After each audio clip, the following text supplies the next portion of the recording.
नमस्कार जय जगन्नाथ। तो सांग मैंने आपणकर मुंड बिंधा हो कि से डेली हो मेडिसिन खाऊँ कि डेली सेमती बिल्कुल भी करंतुनी कहीं डेली डेली मेडिसिन खाइले आपणकर देहर किसी भी क्षति हो पारे। आपणकर जमीक कि चुटी झड़वा हो आप माइग्रेन प्रोब्लेम हो बहुत किसी साइड इफेक्ट आपणकर देखादेव जहाँफल आपणकर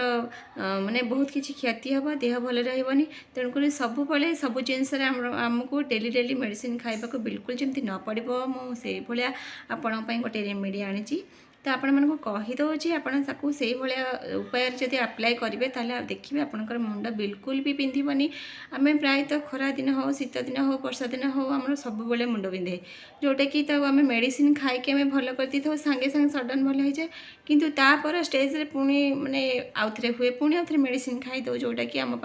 शरीर पर बिल्कुल भी भल नुहे। तो मुझे आपण मन गोटे रेमेडी कहूँ जोटा कि घर ये उपचार घरे आपण मान घरे अच्छी आ कौन सी पैसा खर्च करने को आपण मानक पड़बनी। तो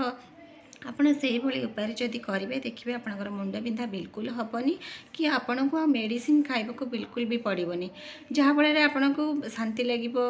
आपण देह भल लगे आपन को बेसी परिश्रम करा पड़बनी आपंकर मुंड बिल्कुल भी बिंधबनी आपन को सब नीतिदिनिया कम जमी करेंगे। तो आपन को कौन करा पड़ो ना गोटे चामच अदा रस ने से गोटे चामच महू पकेबे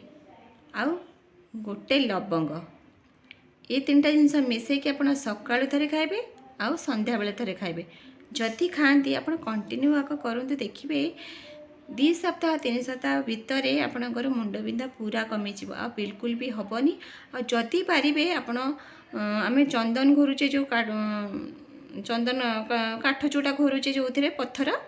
तो से पत्थर आप अदा को ना टी घोरीदेवे जमी आम चंदन लगौना कि चंदन जमी लगुचे एमती लगेबानी किंतु अदा को घोरिकी अदार जो रस बाहर ना आपड़ से एमती मालिश करेंगे मुंडे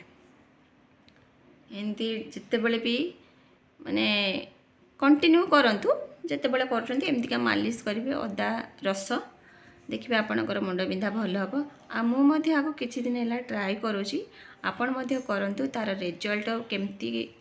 भल कि खराब आपण निजे यूज कले जानीपारे। आ मत जदि जो मैंने भी वीडियो देखुं कमेंट निश्चय कहे नाई दीदी आपड़ जहाँ कहते हैं ठीक कथा जदि आपण मानक ये वीडियोटी भल लगी ताले वीडियो को लाइक करेंगे